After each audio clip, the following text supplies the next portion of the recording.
नमस्कार दोस्तों, DD red के एक और रिएक्शन वीडियो में आप सभी का स्वागत है। मैं हूं आलोक। तो भाई आज कश्मीर से एक और ऐसा वीडियो लेकर आया हूं जिससे पाकिस्तानियों की बहुत जलने वाली। मतलब जो भी पाकिस्तानी ये नारा बुलंद करता है ना कि कश्मीर बनेगा पाकिस्तान, कश्मीर बनेगा पाकिस्तान, उनके अरमानों पर पानी फेरने वाला ये वीडियो है। और ये वीडियो है डायरेक्ट श्रीनगर के लाल चौक से। अच्छा, उससे पहले बता दूं कि न्यू इंडिया जंक्शन का वीडियो है, भारत का चैनल है, बहुत अच्छा काम कर रहा है। लिंक मैंने नीचे दिया हुआ है डिस्क्रिप्शन बॉक्स में, आप जाइए चैनल को चेक कीजिए। अगर आपको काम पसंद आ रहा है तो भाई सब्सक्राइब कीजिए। जो भी भारत की बेहतरी के लिए जो काम करेगा उसको सपोर्ट करना हमारी जिम्मेदारी है। तो आप भी जाइए, न्यू इंडिया जंक्शन है, उसको चैनल को देखिए। और इसका टाइटल है Kashmiris now have hope and trust that their lives will turn. लंबा सा है, तो चलिए देखते हैं वीडियो में क्या है।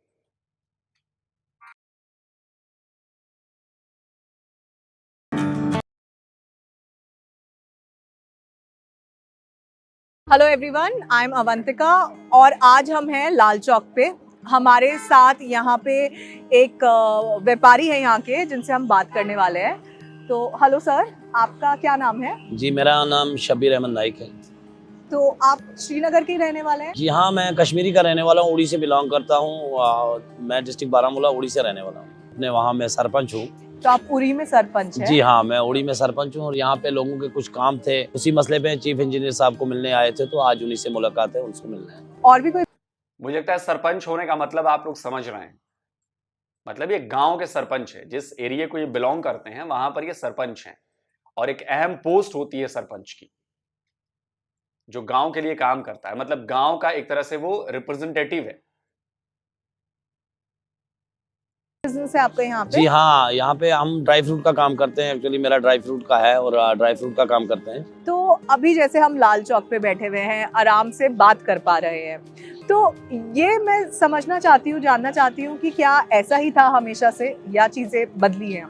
नहीं, बहुत ज्यादा बदलाव आया। ऐसा नहीं था, हालात ऐसे नहीं थे, हालात बहुत खराब होते थे। हालात ऐसे थे कि हम अच्छी तरह, मैं एज ए सरपंच आपको बोल रहा हूँ कि सरपंच यहाँ नहीं घूम सकता था और अपने आप को हम यहाँ पे जाहिर नहीं कर सकते थे ओपनली कि मैं सरपंच हूँ। नहीं तो गोली मार दी जाती थी, क्योंकि यहाँ इलेक्शन नहीं लड़ा दिया जा रहा था कि अगर आप लड़ेंगे तो आप देखा होगा आपने, हमारे कई सरपंच मारे गए।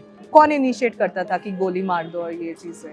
बस जो लोग हालात खराब करना चाहते हैं, जो नहीं चाहते हैं अमन हो, जो नहीं चाहते हैं शांति हो।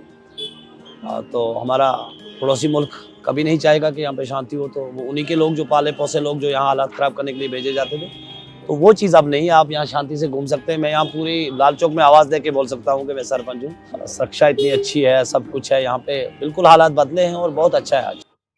फौजी दिख गया, फौजी दिख गया, फौजी दिख गया। मैं आपको बता दूं ये फौजी नहीं, ये सीआरपीएफ वाले हैं, जो सिक्योरिटी को मेंटेन करते हैं, जो लोकल जेएनके पुलिस के साथ मिलकर काम करते हैं। और चूंकि लाल चौक एक बहुत इंपॉर्टेंट प्लेस है, तो वहां पर आपको एक आध सिक्योरिटी वाले तो मिलेंगे ही भाई, जाहिर सी बात है। सिक्योरिटी तो रहनी चाहिए। अब ऐसे आएंगे तो आप हमारे इंडिया गेट पे भी आपको सिक्योरिटी वाले मिलेंगे, फौजी मिल जाएंगे आपको। और भी अलग अलग इलाके हैं जहां पर टूरिस्ट बहुत ज्यादा आते हैं, तो श्रीनगर में भी टूरिस्ट लाल चौक को देखने बहुत ज्यादा आते हैं। तो इसलिए यहाँ की सुरक्षा व्यवस्था थोड़ी टाइट रहती है। बाकी अब ये मत करना कि देखो देखो 14 लाख फौजी, 14 लाख फौजी। ये फौजी नहीं है, ये सीआरपीएफ का बंदा है, आर्मी का बंदा नहीं है। मतलब सिक्योरिटी तो बहुत बदल गई है। बहुत ज्यादा है और अभी हमारी एजेंसियां बड़े अच्छे से काम कर रही हैं। मतलब कोई यहाँ मक्खी पार नहीं मार सकती है। अच्छे हालात, लोग जो है वो सपोर्ट कर रहे हैं। अब कोई नहीं चाहता यहाँ पे हालात खराब हो। हमारे जो यूथ थी उसे वर्गलाया गया, उसे गलत रास्ते पे लिया गया था। तो आज हमारी यूथ समझ गई है कि गलत गलत होता है और सही सही होता है। ये थोड़ा सा मैं जानना चाहूंगी, जो आपने बोला यूथ को गलत ट्रैक पे लिया गया था, तो वो क्या ट्रैक था? मिलिटेंसी की तरफ रुख करवाया गया था, हथियार दिया गया था। देखिए, हम जिस मुल्क में रहते हैं, मैं आपको अपना बोलता हूँ, मैं उड़ी से बिलोंग करता हूँ। हम जिस मुल्क में रहते हैं और मैं एक हिंदुस्तानी हूँ, तो हम जहाँ हैं हम अच्छे हैं। और हमारा हमसाया मुल्क नहीं चाहता था कि हम यहाँ शांति से रहें, अमन रहे। तो उनके द्वारा जो मिलिटेंसी यहाँ पे इंटर की गई, जो अभी क्रैश हो गई है, खत्म हो गई है, तो वो लोग जो हैं वो यहाँ पे अमन और शांति नहीं रहने देना चाहते थे। अभी जो यूथ है वो नहीं जा रहा मिलिटेंसी के ओर? बिल्कुल नहीं जा रहा है, बिल्कुल नहीं जा रहा। हाँ नहीं, अभी एजुकेशन बहुत ज्यादा हो गई है, लोग पढ़े लिखे हैं और वो समझ चुके हैं कि इसमें बर्बादी है, इसमें कुछ नहीं है। जब आप हथियार उठाओगे, आप अपने मुल्क के अगेंस्ट और अपने ही लोगों को मारोगे, तो वहाँ की जो है स्थिति कभी नहीं बदल सकती। वहाँ हालात खराब होंगे और वहाँ पे ये होगा कि आपकी डेवलप नहीं होगी, आपकी जो आने वाली नस्लें वो पढ़ नहीं पाएंगी, बर्बादी होगी और जहालत फैलेगी। अभी तो समझ गई है यूथ, अब तो ऐसा कुछ भी नहीं है। अब आप किसी से भी पूछ लीजिए, वो खुल के बोलेगा, यहाँ बोलने की हिम्मत नहीं हुआ करती थी। यहाँ बोलने की बिल्कुल हिम्मत नहीं होती कोई थी। नहीं, और आप भी इस तरह बैठ के यहाँ नहीं पूछ सकते थे क्वेश्चंस। लेकिन अगर मैं बात करूँ आसपास के एरिया की, डल लेक की बात करूँ या पूरे श्रीनगर की ही बात करूँ, तो क्या हर जगह ऐसा था या सिर्फ लाल चौक पे ऐसा था? जी नहीं, हर जगह था। कश्मीर के किसी भी हिस्से में आप जाते, आप बस घर से निकलते थे तो आपको ये उम्मीद नहीं होती थी कि आप रात को वापस जाओगे। आप अपनी माँ से मिलके बस आना पड़ता था कि माँ अगर किस्मत हुई तो हम वापस आएंगे, नहीं हुई तो नहीं। ऐसे चांसेस नहीं थे। आप 90% चांसेस नहीं होते थे वापस लौटने के। आज तो आपके जहन में वो चीज़ ही नहीं है। वो आप एंजॉय करो, घूमो, यहाँ देखो कितने टूरिस्ट आ रहे हैं, लाखों की तादाद में आ रहे हैं और फ्री है, कोई ऐसा नहीं है, कुछ भी नहीं है। आज बिल्कुल हालात ठीक। और ये कितने साल पहले की बात होगी? ये 90 से लेके 2004-5 तक ये हालात चले, बहुत बुरी तरह चले। उसके बाद फिर 2015 तक भी ऐसे हालात थे कि हम लोग खुल के नहीं चल सकते। अच्छा, एक और चीज़ मैं जानना चाहती हूँ, क्योंकि ये मैंने सुना था कि शाम को कर्फ्यू होता था यहाँ पे, थिएटर नहीं होता था यहाँ पे। आई थिंक एक थिएटर खुला था जिसको बॉम्ब से उड़ाया गया था, 2004 या 5 की शायद बात है वो। तो उसके बारे में आपको कुछ मतलब आपने तो वो वक्त देखा होगा, तो वो पूरे कश्मीर में ऐसे कर्फ्यू होता था? बहुत ज्यादा कर्फ्यू होता था यहाँ पे। सांस नहीं ले सकते थे, मतलब हालात ऐसे थे कि 2 बंदे इकट्ठे नहीं चल सकते थे। और मतलब कितने बजे से शुरू होता होगा ये कर्फ्यू? कभी भी लग सकता था, इसका टाइम नहीं था। अभी हम यहाँ बैठे हैं तो किसी भी टाइम लग जाता था। और शाम को तो मूवमेंट का कोई सवाल ही नहीं पैदा होता था कि कोई बाहर आए तो। लेकिन दिन में हालात बहुत ज्यादा ऐसे होते थे कि कभी भी कर्फ्यू, किसी भी जगह बम फटता था, कभी भी ग्रेनेड थ्रो होता था, फायर चलता था। किसी गली कोचे में भी यहाँ फायर चल जाता था, कभी भी और किसी वक्त। तो जो पाकिस्तानी ये बात कहते हैं ना कि कर्फ्यू लगा देते हैं, कर्फ्यू लगा देते हैं, तो उसकी सच्चाई इन्होंने बताई कि कर्फ्यू क्यों लगता था। क्योंकि अटैक्स के खतरे होते थे, अटैक्स हो जाते थे, बॉम्ब ब्लास्ट हो जाते थे, ग्रेनेड फेंक देते थे, गोलियां चलने लगती थी। इसलिए कर्फ्यू लगाया जाता था, क्योंकि लोग सुरक्षित रहें, आतंकवादियों के हमले से उनको नुकसान ना हो, इसलिए कर्फ्यू लगाया जाता था। लेकिन अब ये पुरानी बातें हो गई। अब सीधे 72 हुरों के पास भेज दिया गया है सारे जितने भी मैक्सिमम जो आतंकवादी थे। इसलिए अब शांति है। इक्का दुक्का घटनाएं हो रही हैं, उनका भी खात्मा हो जाएगा बहुत जल्द। ज्यादातर ग्रेनेड थ्रो होते थे जिसमें कैजुअलिटीज होती थी, सिविलियन मरते थे। तो फिर आर्मी ने अपना डिफेंड करना है तो वो मजबूरन वो लोग कर्फ्यू लगाते थे, क्योंकि वो नहीं होते तो सिविलियन फिर उनकी बड़ी जान बचानी मुश्किल थी। अच्छा, उस समय पे स्टोन पेल्टिंग भी बहुत होती थी, पत्थरबाजी बहुत ज्यादा होती। उन्हें डाइवर्ट किया था, उन्हें गलत जो चीजें उनके मन में भर दी गई थी। जैसे कल जुम्मा का दिन था, आप जुम्मा को यहाँ नहीं घूम पाते थे, जुम्मा को बंद रहता था, क्योंकि जुम्मा को हर गली में यहाँ पे पत्थर चलता था। तो अब नौजवान समझ गए कि ये जो चीजें हैं इसमें हमें कोई फायदा नहीं है, हम जहाँ जा रहे हैं वो गलत दिशा है। आप मुझे बोलिए, मेरे हमसाये को खाने के लिए खुद नहीं, मैं जहाँ रहता हूँ, मैं मोड़ी में, मेरे सामने पाकिस्तान है, मेरे घर से 1 किलोमीटर दूर की दूरी में जो है पीओके गया है, 1 किलोमीटर खाली। तो आपको कितना सेफ फील होता है वहाँ पे, उस एरिया में? नहीं, हम सेफ हैं, हम अपने मुल्क में हैं तो हम तो सेफ हैं। आप बोल रहे हो कि आप पीओके से 1 किलोमीटर की दूरी पे आपका घर है, लेकिन आपको सेफ फील होता है अपने घर में? आप नहीं, हम सेफ हैं, लेकिन हमें वहाँ के हालात पता है। एक्चुअली बीच के जो लोग थे इनको हालात के वहाँ के पता नहीं थे, हमको पता है वहाँ के हालात है, वहाँ कैसे लोग हैं। आप ऐसा कीजिए, आप एक बात, तो यहाँ पे हमारी बेटी बहन कोई भी आप यहाँ आर्मी कैंप में भेज दीजिए, आपकी बेटी सेफली वापस आएगी। आप वहाँ के हालात पता कर दीजिए, वहाँ नहीं चल सकती आर्मी के बीच में औरत। तो हम जहाँ हैं हम बिल्कुल सही है। हमने देखी है, मेरे यहाँ बहुत ज़्यादा फौज है, लोग कम है लेकिन उड़ी में आर्मी ज़्यादा है, क्योंकि वो ALC actual line of control है। तो वहाँ पे तो फौज होगी, क्योंकि दुश्मन मुल्क की फौज भी साथ में बैठी हुई है। तो हमें पता है वहाँ के क्या हालात है, हम खूब जानते हैं कि वहाँ का हालात क्या है। वहाँ तो भूखे रहते हैं लोग। यहाँ आप 3 रुपये चावल ले रहे हैं, हम 3 रुपये वहाँ पे चावल लेते हैं। उड़ी में जो बॉर्डर्स एरिया में, वहाँ पे 3 रुपये अभी सरकार चावल दे रही है, और पिछले 2 साल से पैसा नहीं ले रही है लोगों से। तो आप उस पार जाओगे तो 140 रुपए 150 रुपए आप चावल खरीद रहे हैं, तो कहाँ से? अच्छा, ये बताइए, आपने जो पूरा इस बारे में बात की, सिक्योरिटी की बहुत ज्यादा बेहतर हो गई है पहले से, तो क्योंकि सिक्योरिटी बेटर हो गई है, क्या इससे लोगों को in terms of employment, in terms of businesses फायदा हुआ है? लोगों के बिजनेसेस बड़े हों, हाँ। हो सकता है कि वो अब सप्लाई पहले नहीं कर पाते हो, रेस्ट ऑफ इंडिया कर पा रहे हो, ये सारी चीजें बढ़ी। देखिए, जहाँ आप मेन सिटी की बात करेंगे तो मेन सिटी में ये चीज बढ़ी है, ये बढ़ी है। हाँ, जैसे श्रीनगर है, ये बड़े, ये बिजनेस हब है यहाँ पे, ये चीज बढ़ी है क्योंकि टूरिस्ट आ रहे हैं, बहुत ज्यादा आ रहे हैं, तो यहाँ पे बिजनेस बढ़ेगी क्योंकि टूरिस्ट ज्यादा आ रहे हैं। पहले नहीं आ पाते थे, वो डरते थे, और एक आध बंदा जो है वो कहीं ब्लास्ट कर देता था, जो गलत आदमी था, टूरिस्ट मारा जाता था, तो उसके बाद फिर वो डर जाते थे, नहीं आते थे। तो अभी खुला है, अभी वो आके एंजॉय करते हैं, घूमते हैं। सिक्योरिटी हमारी अलर्ट है, जेकेपी और आर्मी जो है यहाँ पे बिल्कुल अलर्ट है, एजेंसियां हमारी अलर्ट है। सबसे बड़ी बात मैं आपको कहूँ कि नौजवान समझ गया है, समझ रहा है। हाँ, जवान समझ गए कि हमें इसमें कोई फायदा नहीं, इसलिए कोई आप देखें, कभी आप स्ट्राइक नहीं देखेंगे, कभी हड़ताल नहीं देखेंगे। जैसे मैंने अभी देखा आते हुए रेड लाइट लगी हुई है, तो मैंने चेक किया तो किसी ने मेरे को बताया 2-3 साल पहले ही लगी, उससे पहले यहाँ पे रेड लाइट का सिस्टम ही नहीं था। तो ये मतलब ये एग्जाम्पल की तरह मैं बता रही हूँ आपको। देखिए, मैं बीजेपी का तो आदमी नहीं हूँ, लेकिन जो काम करे, हमारे जो प्राइम मिनिस्टर हैं मोदी जी, उन्होंने डेवलप के अच्छे काम किए और डेवलपमेंट हुई है, तो हम कभी नहीं कहेंगे कि नहीं हुई है। अच्छा है और अच्छा काम किया। और सबसे बड़ी बात है जो डायरेक्टली लोगों को पैसा जा रहा है, जैसे गरीब को बस फायदा पहुंच रहा है। मैं ये बोल रहा हूँ कि गरीब जो थे, जिन्हें पेंशन्स है, जिन्हें गरीब का इसकी सरकार की तरफ से जो स्कीमें होती हैं काफी सारी, तो वो जो थी वो पहले डिपार्टमेंट्स में जाती थी, वहां से आधा ही पैसा उन लोगों को मिलता था, अभी डायरेक्टली उनके अकाउंट में जा रहा है, ये फायदा है। तो जो जनधन अकाउंट्स हैं, आप उनकी बात कर रहे हैं ना, अब डायरेक्टली पूरा पैसा उनके पास आ रहा है। और आपने देखे ऐसे लोग, आप मिले हो ऐसे लोगों से? जी, मैं सरपंच हूँ, तो मेरी गाँव की बात है, तो मुझे तो मेरा काम ही यही है, तो मुझे पता है कि ये जा रहा है, जो सही है वो हम उसकी सपोर्ट कर रहे हैं। अगर और ये डिजिटल इंडिया की वजह से हुआ है। डिजिटल इंडिया में जिस तरह से हमने प्रोग्रेस की है, यूपीआई सिस्टम है, डायरेक्ट डेबिट ट्रांसफर है, इसकी वजह से ये मुमकिन हो पाया है। वरना आधे से क्या ज्यादा 80% पैसे तो खा जाते थे बीच में ये लोग।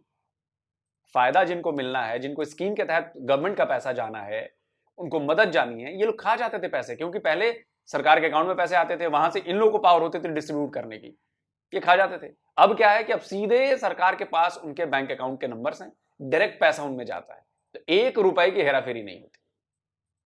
कितनी बड़ी बात है। मैं ये बात करूं, ये सारी चीजें, सिक्योरिटी, ये सब चीजें जो आई हैं, जो बदला है 2019 के बाद से, स्टोन पेल्टिंग नहीं हो रही है, आपने जैसे बोला कि कभी भी बॉम्ब ब्लास्ट हो सकता था, कुछ नहीं हो रहा है उसके बाद से, नॉर्मल रूटीन लाइफ आ गई है वापस। तो आप कुछ बोलना चाहेंगे सरकार के बारे में, प्रधानमंत्री के बारे में? मैं सैल्यूट करता हूँ इस मसले में। मैं सबसे पहले जम्मू कश्मीर पुलिस को सलाम करता हूँ, इनका बड़ा योगदान है। यहाँ जम्मू कश्मीर पुलिस जो है, इन्होंने यहाँ पे ड्रग इतनी फैलाई गई थी, हमारे जो नौजवान हैं, अब दुश्मन को जब गोली से बात नहीं चली तो उसने फिर ड्रग इन्वॉल्व कर दिया, लेकिन जम्मू कश्मीर पुलिस ने यहाँ बड़ा काबू किया हुआ है, ड्रग खत्म हो गया है। इंडियन आर्मी लोगों में प्यार है, और लोगों के, आप देखें यहाँ बच्ची क्रिकेट नहीं खेल सकती थी, आज हमारे बच्चों के यहाँ टूर्नामेंट होते हैं इंडियन आर्मी की तरफ से। तो वो चीजें खुल के आ गई कि मतलब बहुत ज्यादा, और सरकार को इसका सहरा जाता है। तो आप मोदी जी के फैन हैं? हाँ, कन्फर्म। लेकिन अगर वो जा रहे थे दूर दूर, तो अच्छे काम भी हो रहे होंगे। हाँ, हो रहे हैं, इसमें कोई शक नहीं है, उनके फैसले अच्छे होते हैं, बस फैसला मुझे बड़ा अच्छा लगता है। अभी वो बोल देंगे हटाना है तो बस हटेगा। वैसे आपको क्या लगता है उन्होंने क्या कहा, क्या किया? कुछ ऐसे एग्जाम्पल जो आपको लगता हो कि उन्होंने कहा और किया है? बहुत कुछ किया, बोला करप्शन खत्म होगी। अभी 99.9% करप्शन नहीं है। पहले करप्शन इतनी थी कि आप सोच नहीं सकते थे। यहाँ पे तो आपको राशन कार्ड बनाने के लिए 500 रुपया दिया जाता था। आज तो 100 बार जो मुलाजिम है वो सोचता है नहीं, पैसा नहीं लेना, आज फ्री में आपके काम हो रहे हैं।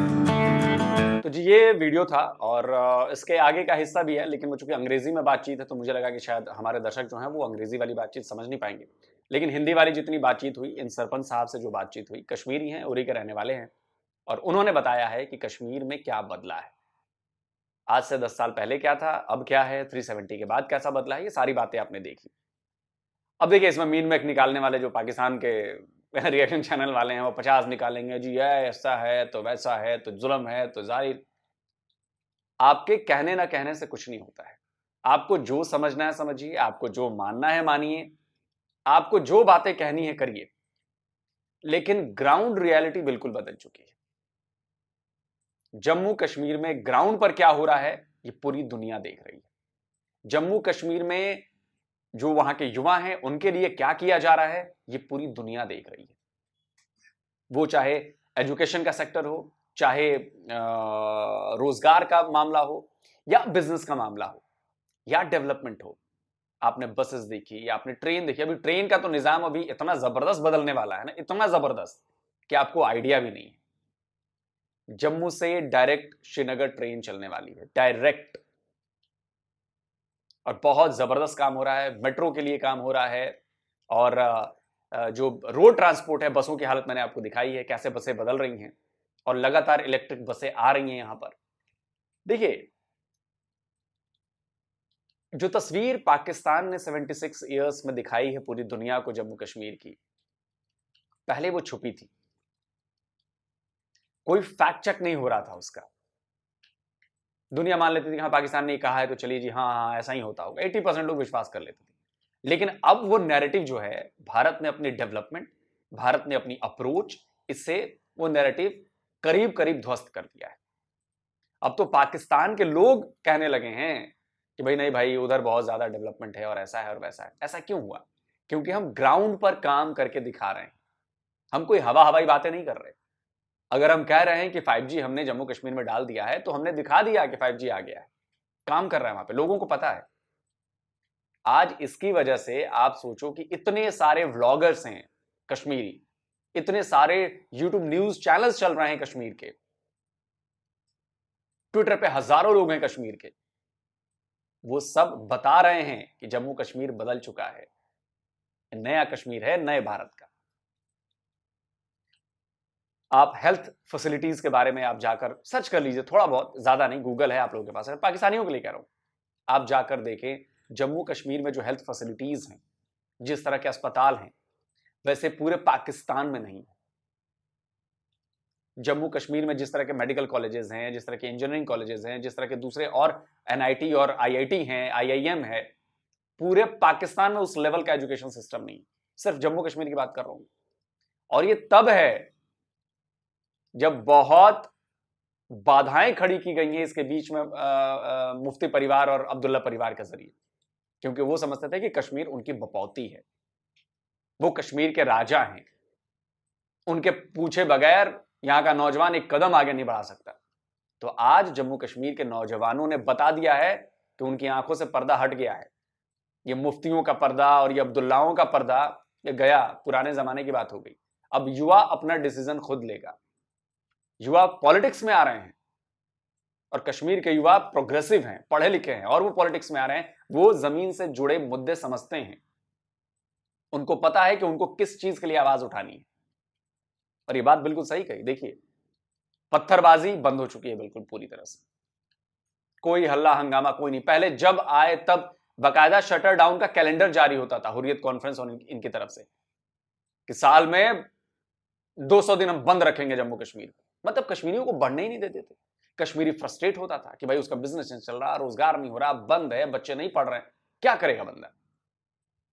लेकिन अब स्कूल भी खुल रहे हैं लगातार, बिजनेस चल रहे हैं, बंद नहीं हो रहा, दुकानें चल रही हैं, नौकरियां चल रही हैं, नए रोजगार के अवसर मिल रहे हैं। तो वो पर्दा हट गया है, और पर्दा जब से हटा है वो 370 के बाद से हटा। मैं फिर कह रहा हूं, आने वाले 4-5 साल और वेट कीजिए, उसके बाद आपको कश्मीर की असली पावर नजर आएगी। कमेंट करके जरूर बताएं। जल्दी मिलता हूं एक और नए वीडियो के साथ। नमस्कार, जय हिंद।